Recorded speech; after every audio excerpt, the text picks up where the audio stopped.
네, 오늘 우리에게 주시는 하나님의 말씀은요, 우리 디모데전서 1장입니다. 디모데전서 1장 12절에서 17절까지의 말씀. 우리 한 절씩 교독하시고 마지막 절은 함께 봉독합니다. 12절에서 17절. 나를 능하게 하신 그리스도 예수 우리 주께 내가 감사함은 나를 충성되이 여겨 내게 직분을 맡기심이니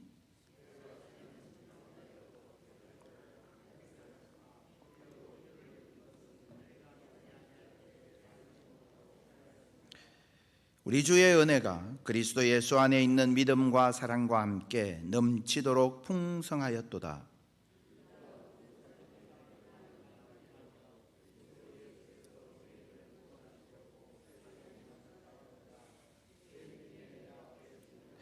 그러나 내가 긍휼을 입은 까닭은 예수 그리스도께서 내게 먼저 일체 오래 참으심을 보이사 후에 주를 믿어 영생 얻는 자들에게 본이 되게 하려 하심이라. 영원하신 왕 곧 썩지 아니하고 보이지 아니하고 홀로 하나이신 하나님께 존귀와 영광이 영원 무궁하도록 있을지어다. 아멘. 네, 옛날이 떠오르는 그 그림 하나를 보여드릴게요. 그 연필 그림인데요. 어린 시절 생각나지 않으십니까? 요즘은 다들 샤프 쓰는데요. 연필을 이렇게 쓰다가 저렇게 작아지면 몽당 연필이 되면 이게 이제 손에 쥐기 불편하니까 어떻게 했습니까? 그 뒤에 볼펜에다가 저렇게 끼워서 사용하셨죠. 여기에 아마 계신 대부분의 우리 성도님들은 저 연필을 써보신 경험이 있으실 겁니다. 몽당 연필. 저도 어렸을 때 참 저 연필을 많이 썼던 것 같습니다. 그러면서 그 몽당 연필을 이렇게 묵상을 하면서 저는 오늘 우리가 함께 읽은 이 바울의 고백을 생각하게 됩니다. 바울이요, 정말 멋진 고백을 하고 있죠. 12절을 보시면 나를 능하게 하신 그리스도 예수 우리 주께 내가 감사함은. 와, 예수님께서 나를 능하게 하셨대. 이 능하게 했다라는 말이요, 우리가 왜 권능이라고 하면 헬라에서 디나미스라고 하는데요, 그 디나미스를 주셨다 이런 거예요. 그러니까 엄청난 능력. 우리가 보통 말하는 다이나믹이라는 게 헬라의 디나미스에서 나온 거거든요. 그러니까 엄청난 능력, 그 능력을 내게 주셨다. 나를 능하게 하신 우리 주 예수 그리스도께 내가 감사한다. 와, 그러니까 정말 바울은 예수님 주시는 능력을 가진 사람이었구나. 와, 나도 그런 능력을 가졌으면 좋겠다. 그렇게 생각할 수 있죠.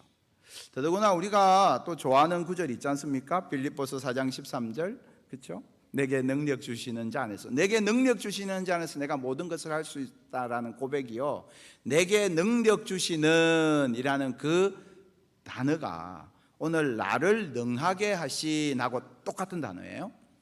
나를 능하게 하신이나 내게 능력 주시는이나 의미상 같죠? 실제로 단어는 같은 단어예요. 그러니까 바울은요, 자신을 능하게 하신, 자신에게 능력을 주신 그 하나님에 대한 경험을 풍성하게 가지고 있고 그것을 고백하고 있는 겁니다. 부러우시죠? 하나님께서 능력을 주셔서 바울은 나는 하나님 내게 능력을 주셨다, 하나님께서 나를 능하게 하셨다. 우리 중에 그렇게 말할 수 있는 사람이 몇 명이나 있을까요? 나에게 능력을 주셨다, 나를 능하게 하셨다. 나를 능하게 하셨다, 내게 능력 주셨다라는 말이 어떤 의미일까요? 우리는 하나님 내게 능력 주세요 라고 이야기할 때 우리가 기대하고 바라는 것은 어떤 것일까요? 우리는 능력이라는 단어를 어떨 때 쓰느냐 하면 내가 뭔가 생각했던 것을 척척척 이룰 수 있는 힘, 그것을 능력이라고 생각하죠. 그러니까 예를 들어서 돈이 많이 드는 일이 있어요. 근데 돈을 척 내면 와, 능력이 있는 사람이구나. 뭔가 어려운 일을 해야 되는데 위에 높은 사람을 알아요. 그래서 찾아가서 그 일을 해결했어요. 와, 능력 있는 사람이구나. 그럴 때 능력이라는 말을 쓰죠. 우리가 사용하는 능력은 보통 무엇을 능력이라고 하느냐면 내 마음, 내 뜻, 내 생각, 내 계획대로 이룰 수 있는 힘, 영향력, 그걸 능력이라고 하죠. 바울이 이야기하는 능력이란 어떤 것일까요? 바울이요, 나를 능하게 하신이라고 이야기할 때 이 의미를 알려면 우리가 오늘 읽은 본문을 전체적으로 좀 볼 필요가 있습니다. 본문을 보시면 12절을 한번 보시죠. 나를 능하게 하신, 그리고 그 다음에 보면 나를 충성되이 여겨, 이렇게 돼 있죠. 네, 한번 표시를 해 보십시오.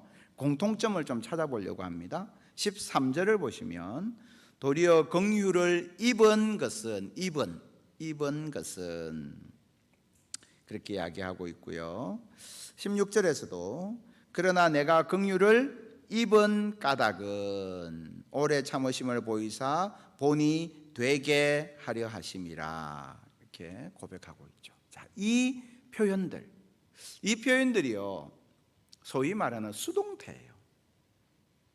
수동태. 내가 뭔가를 한 게 아니고 하나님께서 나를 능하게 하셨고요, 하나님께서 내게 직분을 맡기셨고요, 하나님께서 나를 충성되이 여기셨고요, 하나님께서 내게 긍휼을 주셔서 나는 긍휼을 입은 거고요, 또 하나님께서 나를 본이 되게 하셨으므로 내가 본이 되는 삶을 살 수 있었던 거예요. 그러니까 다 수동태죠. 여기서 우리는 하나님께 붙들려 있는 한 사람의 고백을 만나게 됩니다. 아까 몽당 연필을 보여드렸죠. 그 연필은 뭐 너무나 초라하고 보잘것없는 거죠.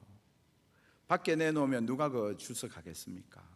그런데 만일에 내 아이가 그 연필을 쥐고 삐뚤삐뚤한 글씨로 엄마 아빠 사랑해요, 엄마 아빠가 내 곁에 있어서 나는 행복해요, 카드에 적어서 가지고 오면 그 연필로 쓴 글자 하나하나가 얼마나 우리에게 큰 기쁨과 감동을 줄까요? 그 연필 자체는 초라하고 별것 아닌 거지만 그 연필을 누군가가 손에 쥐고 사랑의 글을 쓰면 그 연필은 상대방에게 세상 무엇과도 바꿀 수 없는 사랑을 전달하는 도구가 되는 거죠. 바울은 하나님께서 자신의 인생을 붙들고 계심을 경험하고 있는 겁니다. 우리가 몽당 연필을 묵상하면서 발견하게 되는 첫 번째 진리는 연필은 누군가의 손에 붙들려 있어야 한다는 거예요.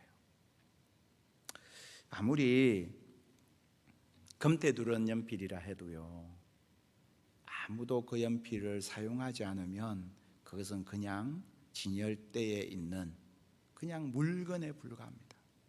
그러나 몽당 연필이라고 해도 누군가가 그 연필을 들고 아름다운 글을 쓰면 그 연필은 사람을 살리는 도구가 되고요, 사람에게 용기를 주는 그런 통로가 되는 겁니다.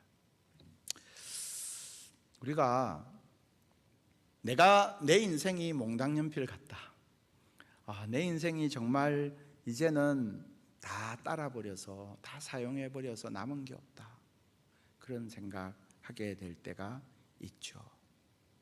그런데 하나님은 몽당 연필 같은 우리의 인생을 사용하셔서 가장 값지고 아름다운 하나님의 이야기를 써내려 가시는 능력의 하나님인 줄 믿습니다.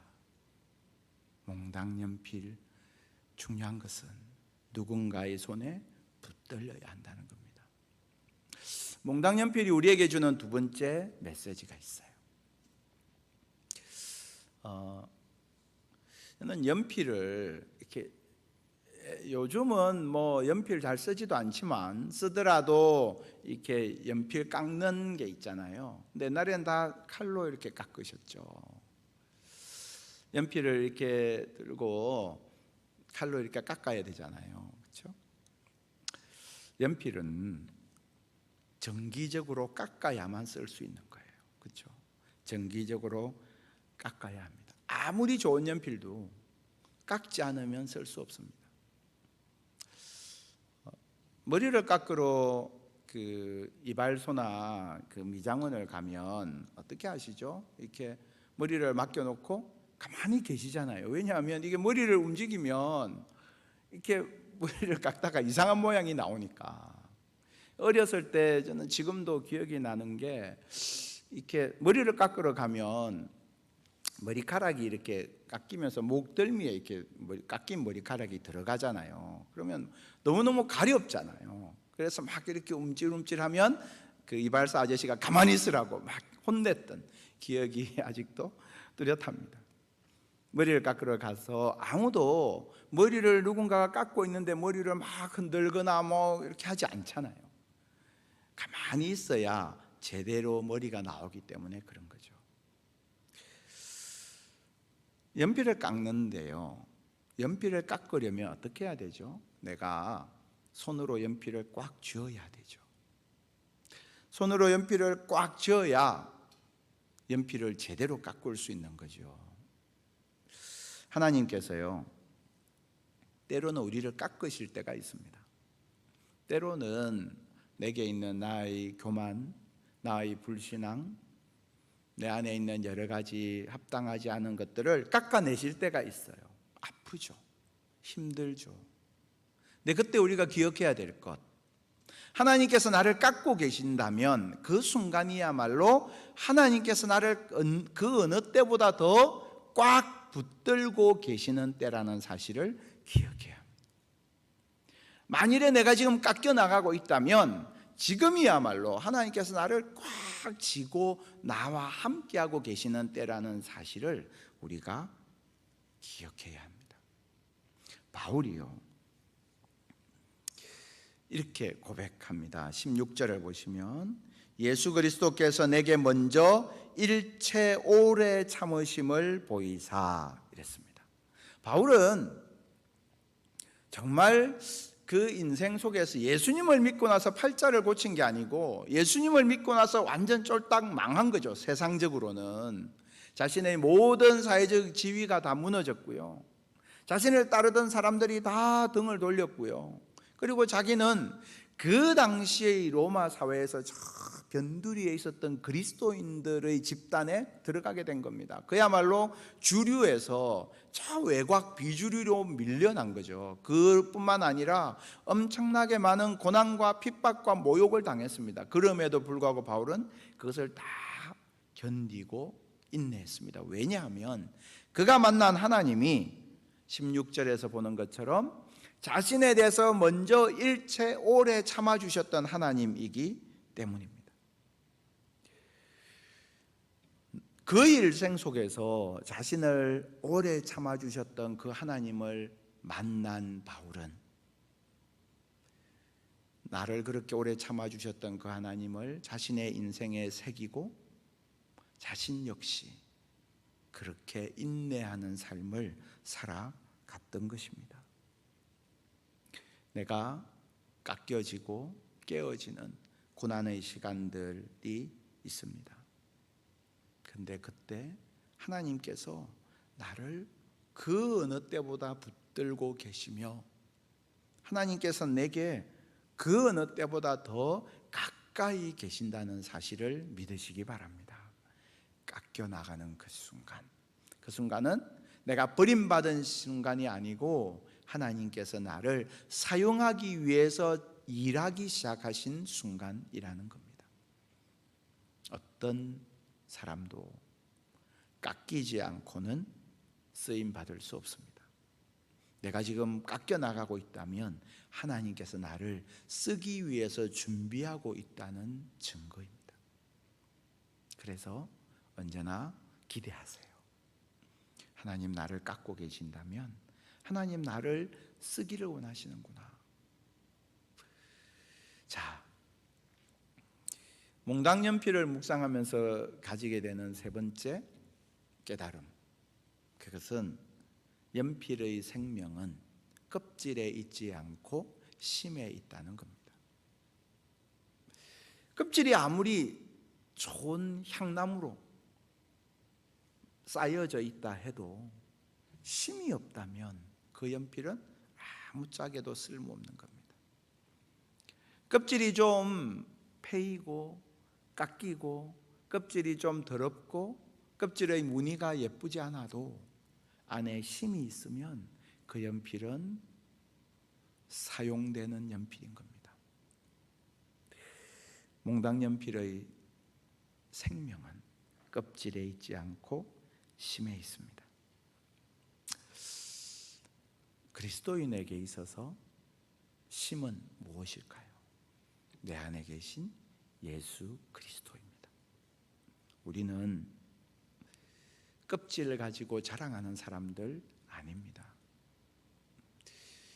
내 껍질이 저 사람의 껍질보다 좀 초라해서 내가 기가 죽고 내 껍질이 저 사람의 껍질보다 그렇게 값진 것이 아니어서 나는 쓰임 받을 수 없다라고 생각한다면 그것은 하나님의 마음을 전혀 모르는 생각입니다. 우리는 애초에 껍질밖에 없는 사람이었습니다. 그런데 보배 대신 그리스도가 질그릇인 우리 안에 들어오신 거죠. 그래서 우리는 심을 가지게 되었고 그 심으로 하나님은 우리를 쓰시는 겁니다. 예수님과 상관없는 것이 아무리 내가 가지고 있어도 그것은 하나님께 쓰임 받을 수 없는 것들입니다.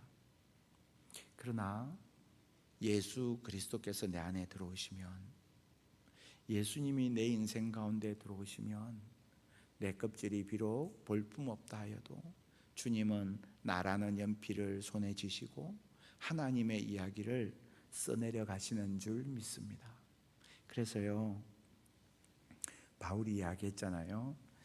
경건의 모양은 있으나 경건의 능력을 부인하는 자들로부터 네가 돌아서라 라고 했거든요.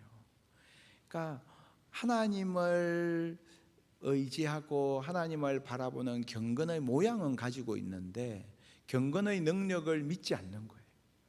내가 하나님께 붙들림 받을 때 하나님께서 나를 사용하신다는 사실을 믿지 않는 것, 그것에 대해서 지적하고 있는 거죠.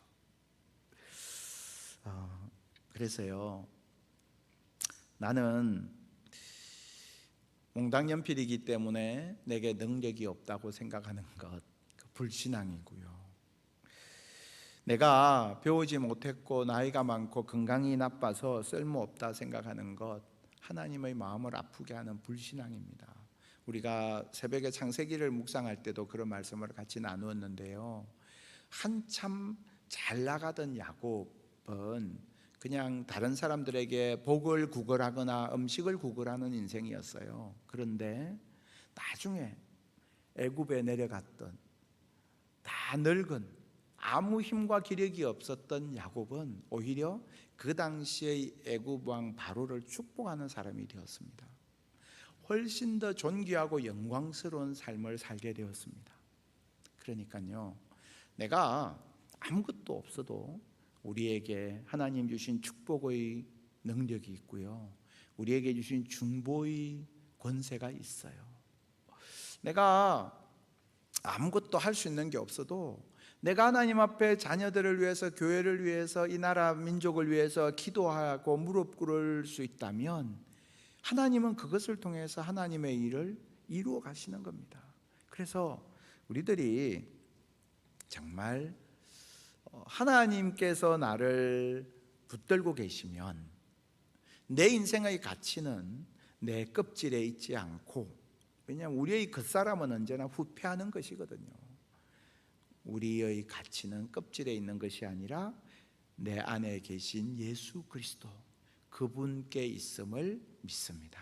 그것 기억하는 것, 그것 고백하는 것, 그것이 우리들이 하나님 앞에 붙들어야 될 메시지입니다. 바울은요, 그 점에서 우리에게 굉장히 중요한 부분들을 말하고 있는 거예요.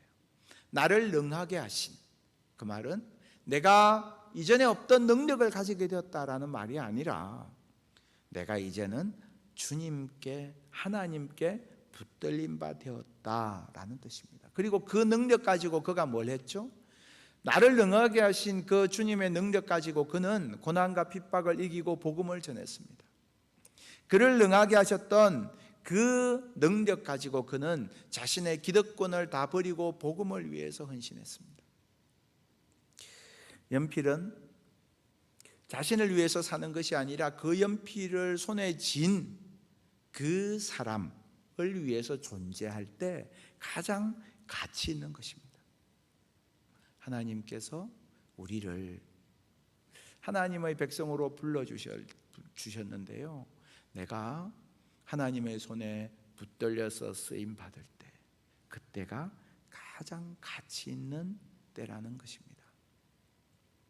그래서 오늘 바울이 자신의 인생이 주님의 손에 붙들림 바 되어서 정말 영광스럽게 사용되고, 자신을 통해서 주님께서 그의 뒤에 예수를 믿는 모든 사람들에게 하나님의 살아계심을 나타내는 증거로 삼으셨던 것을 고백하고 있는 것 보면서요, 우리가 우리 자신을 하나님 앞에 올려드렸으면 좋겠습니다. 우리가 오늘 찬송가 주님의 뜻을 이루소서라는 찬송가를 우리가 말씀을 묵상하고 같이 찬양을 할 텐데요, 그 가사를 한번 같이 묵상했으면 좋겠습니다. 주님의 뜻을 이루소서. 그 다음에 뭐라고 했죠? 고요한 중에 기다리니. 우리가 정말 주님의 뜻이 내 인생 가운데 이루어지기를 원한다면 내 마음의 여러 가지 시끄러운 잡음들을 내려놓고 고요한 중에서 기다릴 수 있어야 합니다.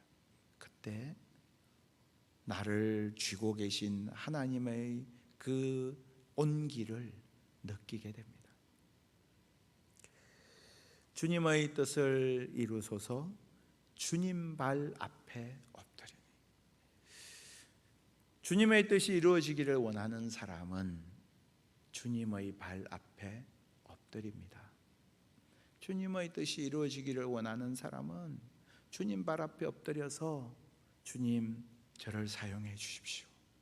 주님, 저는 아무것도 내 힘으로 이룰 수 있는 것 없음을 고백합니다. 내가 나의 육신의 힘, 인간적인 힘들을 내려놓습니다. 그리고 주님 발 앞에 엎드립니다 라고 고백하게 됩니다. 우리가 주님의 뜻을 이루어 주십시오라고 고백하게 되는 세 번째 자리는 병들고 피곤할 때입니다.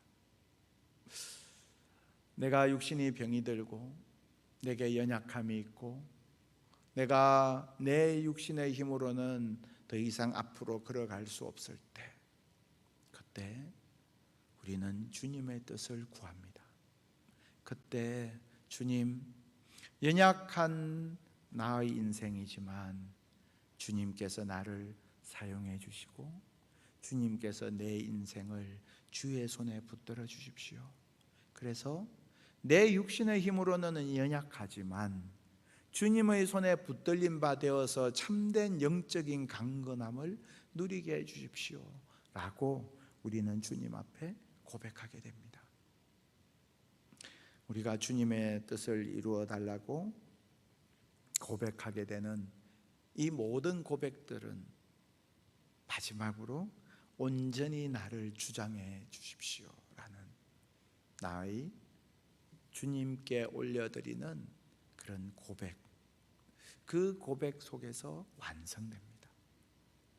내가 주님의 뜻을 이루어 주십시오라고 내가 고백한다는 말은 내 마음대로 되게 해 주십시오라고 말하지 않는다는 뜻입니다.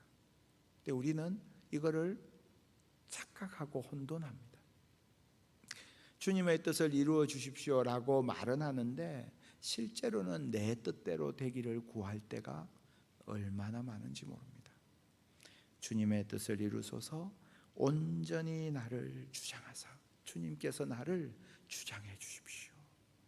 그래서 내가 주님과 동행함을 모든 사람이 다 알게 해 주십시오 라는 고백, 그 고백이 우리 모두의 고백이 될 수 있기를 바랍니다.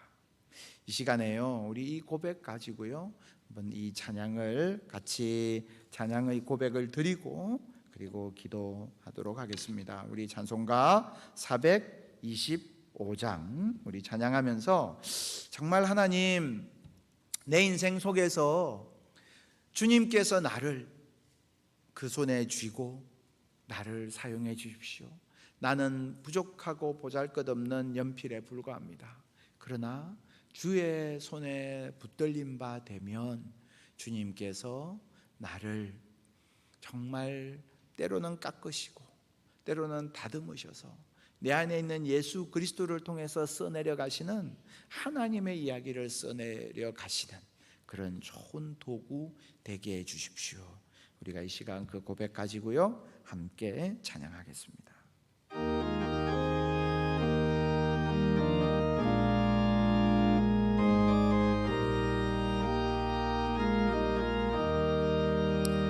주님의 뜻을 이루소서 고요한 중에 기다리니 진흙과 같은 날 빚으사 주님의 영상 만드소서. 주님의 뜻을 이루소서. 주님 발 앞에 엎드리니 나의 맘속을 살피시사 눈보라이게 하옵소서. 주님의 뜻을 이루소서. 영들어 몸이 피곤할 때 권능의 손을 내게 펴사 강건케 하여 주옵소서. 주님의 뜻을 이루소서. 온전히 나를 주장하사 주님과 함께 동행함을 만민이 알게. 4절 한 번 더 찬양합니다. 주님의 뜻을 이루소서. 온전히 나를 주장하사 주님과 함께 동행함을 만민이 알게 하옵소서.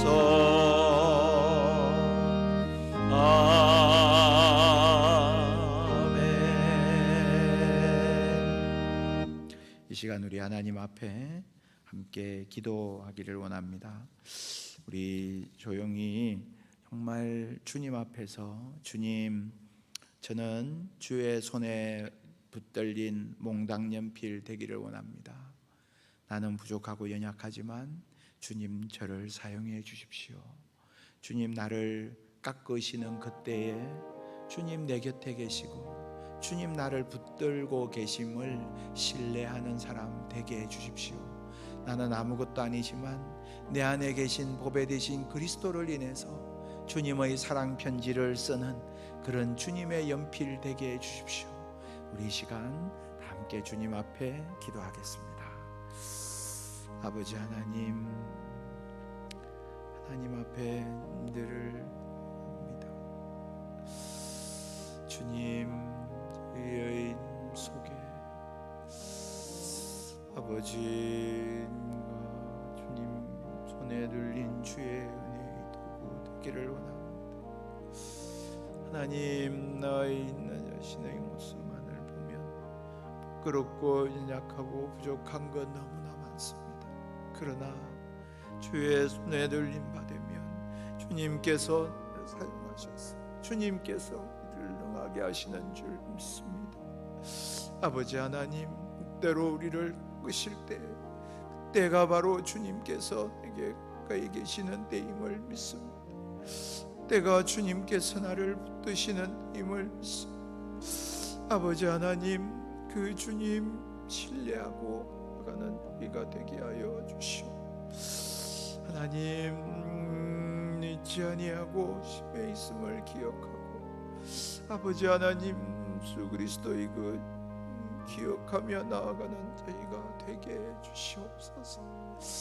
아버지 주시옵소서. 사랑하는 예수님, 정말 저희는 몽당연필에 불과합니다.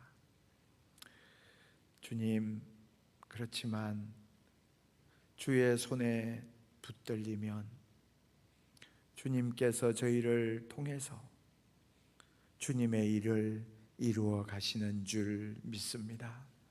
주님, 때때로 저희가 깎여 나갈 때, 저희의 몸이 패이고 상처가 나고 고통스러울 때, 그때야말로 주님께서 우리를 그 손에 꽉 붙들고 계심을 기억하고 그 주의 선하심을 신뢰하게 하여 주시옵소서. 이 코로나 상황 속에서 어쩌면 주님께서 한국 교회를 또 우리를 깎고 계시는 줄 모릅니다. 우리를 깎으실 때에 주님 앞에 우리가 정말 예수님 닮은 성도로 주님을 머리로 고백하는 참된 교회로 잘 다듬어지고 잘 깎여 나갈 수 있도록 도와주시옵소서. 주님, 우리를 망하게 두지 아니하시고 주님 언제나 우리를 더 아름답고 선한 길로 이끄심을 신뢰하게 하여 주시옵소서. 주님, 우리의 껍질을 자랑하지 않게 하시고 우리의 껍질을 인하여 낙심하지 않게 하시고 오직 보배 되신 그리스도, 내 안에 계신 그 주님을 바라보게 하시며 그 주님 내 안에 계심으로 말미암아 주님께서 주의 일을 이루어 가심을 신뢰하게 하여 주시옵소서. 그래서 주의 손에 들린 은혜의 도구로 이 땅 가운데에 주님의 사랑 이야기를 잘 써내려가는 저희들 되게 하여 주시옵소서. 감사드리며 예수 그리스도 이름으로 기도드리옵나이다. 아멘. 지금은 우리 주 예수 그리스도의 십자가 연회와 우리를 향한 하나님 아버지의 크신 사랑과 우리 가운데 거하시는 성령의 교통하심이 나를 능하게 하신 그 주님, 우리를 능하게 하시는 주님, 우리가 비록 연약하고 부족하지만 그 손에 붙들림 바 될 때에 주의 뜻을 이루는 축복의 통로 도구로 사용하여 주실 줄 믿고 주님 앞에 자신의 인생을 내어드리는 사랑하는 주의 백성들 머리 위에 주의 뜻이 이루어지기를 소원하는 사랑하는 주의 백성들의 믿음 가운데에 또한 우리가 살아가는 이 땅 대전과 조국 대한민국 위에 지금부터 영원토록 함께 하시기를 간절히 축원하옵나이다. 아멘.